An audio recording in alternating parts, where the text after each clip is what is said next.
مخصوص جانور کو خاص ایام اور خاص وقت میں اللہ کی رضا اور اللہ کا قرب حاصل کرنے کے لیے ذبح کرنا قربانی کہلاتا ہے۔ احناف قربانی کو واجب کہتے ہیں، جبکہ دیگر ائمہ قربانی کو سنت مؤکدہ قرار دیتے ہیں۔ اس کی ایک بنیادی وجہ اصول فقہ کا ایک فرق ہے۔ احناف کے مطابق فرض اور سنت کے درمیان ایک درجہ ہے احکام کا جسے واجب کہتے ہیں، جبکہ دیگر فقہی مذاہب میں ائمہ حضرات نے واجب کو فرض کے اندر ہی شمار کیا ہے۔ یہی وجہ ہے کہ واجب اور سنت مؤکدہ کی اصطلاحات کا فرق ہے، ورنہ ہم کہہ سکتے ہیں کہ تمام ائمہ کے مطابق قربانی کرنا ضروری عمل ہے۔ قربانی ہر مسلمان مرد اور عورت پر واجب ہے جو صاحب نصاب ہوں اور مقیم ہوں۔ صاحب نصاب اسے کہتے ہیں جس کے پاس 52.5 تولے چاندی یا 7.5 تولے سونا یا اس کے برابر نقدی یا سامان تجارت ہو، ایسے شخص کو صاحب نصاب کہتے ہیں۔ لیکن زکوٰۃ میں صاحب نصاب ہونے کے لیے اس مال پر سال کا گزرنا بھی شرط ہوتا ہے، جبکہ قربانی میں صاحب نصاب کی ڈیفینیشن میں سال کا گزرنا شرط نہیں ہے، بلکہ ایام قربانی میں اگر کوئی شخص صاحب نصاب ہوا اور اس میں یہ شرائط اور تقاضے پائے گئے تو اس پر بھی قربانی واجب ہوتی ہے۔ یہیں سے معلوم ہوا کہ نابالغ بچے پر قربانی واجب نہیں ہے، جو شخص صاحب عقل نہیں، مجنون ہے، اس پر بھی قربانی واجب نہیں، اور اگر کوئی قربانی کے دنوں میں مسافر ہے اور کسی جگہ پر اس کا قیام ہے اور وہ 15 دنوں سے کم ہے تو پھر اس مسافر پر بھی قربانی واجب نہیں، لیکن ایسا شخص اگر قربانی ادا کرے تو نفلی اعتبار سے باعث اجر و ثواب ضرور ہے، کرنی چاہیے اگر اللہ نے توفیق اور استطاعت دی ہو۔ اس سے قربانی کا وجوب ساقط نہیں ہو سکتا۔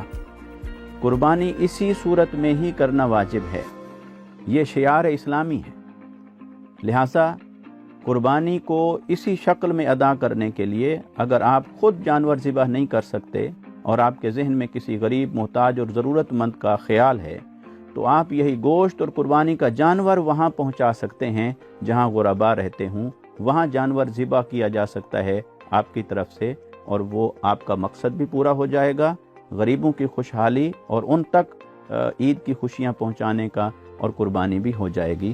لیکن قربانی کی رقم کو صدقہ کرنا درست نہیں ہے۔ ہاں، صدقہ ایک الگ عمل ہے اور قربانی اپنی جگہ پر ایک مستقل عبادت ہے، اسے اسی صورت میں ہی ادا کیا جانا ضروری ہے۔ البتہ اگر کسی شخص نے ایام قربانی میں قربانی نہیں کی اور وہ قربانی کی تمام شرائط پر پورا اترتا تھا اور اب اس کے بعد اسے خیال آیا کہ میں اپنے واجب کی قضا کروں، تو اب اس مال کو صدقہ کرنا چاہے تو کر سکتا ہے، اور اگر انتظار کرے تو اگلے سال قضا قربانی بھی کر سکتا ہے، لیکن اس قضا قربانی کا گوشت پورے کا پورا اسے صدقہ کرنا ہوگا۔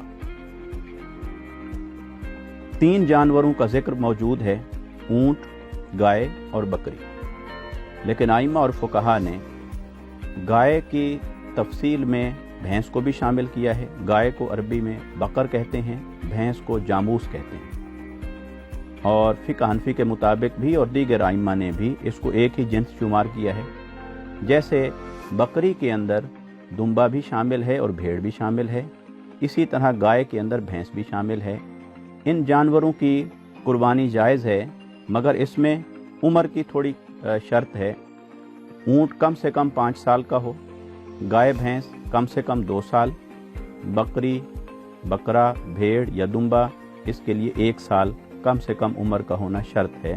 لیکن بکرے کے بارے میں یہ بات ہے کہ اگر 1 سال سے اس کی عمر کم ہو لیکن وہ اپنی صحت میں 1 سال جتنا لگتا ہو تو اس کی قربانی کرنا بھی درست ہے۔ یہ بھی ضروری ہے کہ قربانی کا جانور ہر قسم کے عیب سے پاک ہو۔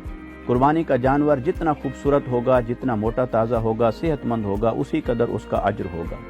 لہٰذا قربانی خوبصورت سے خوبصورت جانور خرید کے کرنی چاہیے تاکہ زیادہ سے زیادہ اجر اور ثواب حاصل ہو اور اللہ کا قرب حاصل ہو۔ بڑے جانور میں 7 حصوں کا تعین ضروری ہے۔ एक आदमी भी पूरे जानवर को अपनी तरफ से ज़िबह कर सकता है, लेकिन अगर एक से ज़्यादा लोग शरीक हैं तो 7 लोग भी शरीक हो सकते हैं, 5 भी हो सकते हैं, 6 भी हो सकते हैं, 2 भी हो सकते हैं। लेकिन जब 7 लोगों से कम लोग शरीक होंगे एक ही जानवर के अंदर, तो वो उस जानवर की तकसीम इस तरह से करेंगे कि कोई एक हिस्से से कम ना हो। मसलन ऐसा हो सकता है कि 2 लोग एक जानवर ज़िबह करें, बड़ा जानवर, और एक आदमी के 5 हिस्से हों और दूसरे के 2 हों, मगर ऐसा नहीं कर सकते कि एक के 3.5 हों और दूसरे के 3.5, 50-50 नहीं कर सकते, क्योंकि उसमें एक हिस्सा टूट जाता है।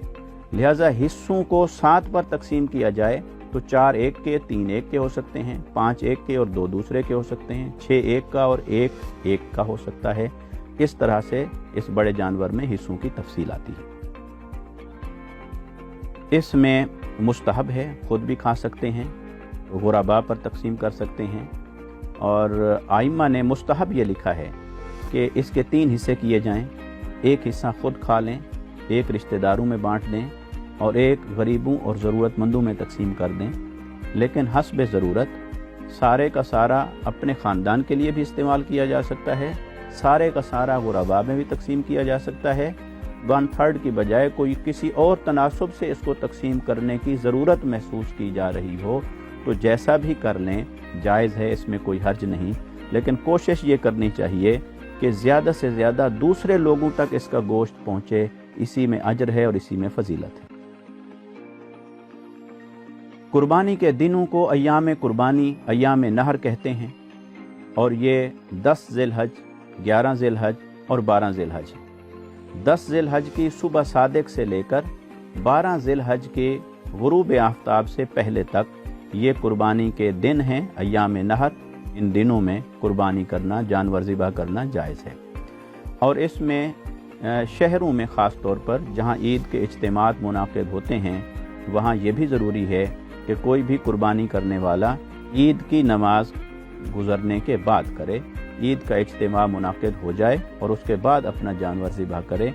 लेकिन देहात में अगर कहीं नमाज ईद के इज्तिमात नहीं होते तो वो उस वक्त से पहले भी कर सकते हैं। इस वजह से सुबह सादिक से इसका वक्त शुरू हो जाता है। अय्याम तशरीक 9 ज़िलहज की सुबह से 13 ज़िलहज की असर तक जो अय्याम तशरीक कहलाते हैं, इनमें तस्बीह पढ़ी जाती है, अल्लाहु अकबर, ला इलाहा इल्लल्लाह वल्लाहु अकबर, अल्लाहु अकबर वलिल्लाहिल हम्द। तो ये तकबीरात पढ़ी जाती हैं, ये तकबीरात तशरीक कहलाती हैं। तकबीरात तशरीक के दिन और हैं और कुर्बानी के दिन और हैं। बाज़ लोग ये भी एक गलतफहमी पैदा करने की कोशिश करते हैं कि जो अय्याम तशरीक हैं वही सारे के सारे अय्याम नहर भी हैं, जबकि ऐसा नहीं है। कुर्बानी के दिन फ़कत 3 हैं और अय्याम तशरीक 5 हैं। हुज़ूर नबी अकरम सल्लल्लाहु अलैहि वसल्लम ने इरशाद फरमाया कि जो शख्स कुर्बानी का इरादा रखता हो तो वो चांद नज़र आते ही अपने बाल न काटे, नाखून न काटे, हत्ता कि अपने जानवर को ज़िबह कर ले। इसमें बुनियादी हिकमत ये है कि जो जानवर ज़िबह किया जा रहा होता है कुर्बानी के अंदर, वो कुर्बान करने वाले शख्स की तरफ से हर उज़्व का सदका बनता है। लिहाजा बाल और नाखून भी इंसान के उज़्व का हिस्सा है। अगर उसे काट दिया जाएगा तो वो जो अल्लाह की रहमतों का नुज़ूल हो रहा होता है, उस कुर्बानी के जानवर के बदले में, उसके सदक़े में, जो इंसानी जिस्म पर और उसके हर उज़्व पर जो रहमत इलाही का नुज़ूल हो रहा होता है, तो ऐसे में जिस्म का एक हिस्सा कट जाएगा तो वो रहमत इलाही के नुज़ूल से महरूम हो जाएगा। इस वजह से ज़रूरी है, सुन्नत है, मुस्तहब है कि जिस्म के बाल और नाखून न काटें। इसमें यह भी पेश नज़र रहना चाहिए कि जिस शख्स ने कुर्बानी करनी है और नाखून और बाल काटने के अमल से अपने आप को रोकना है ताकि मुस्तहब अदा करे, तो वो ऐसा करे कि चांद नज़र आने से पहले अपने बाल भी काट ले, नाखून भी काट ले, ताकि फिर वो इन दिनों में इस पाबंदी को बरकरार रख सके और किसी दूसरे मकरूह अमल का मुर्तकिब ना हो जाए।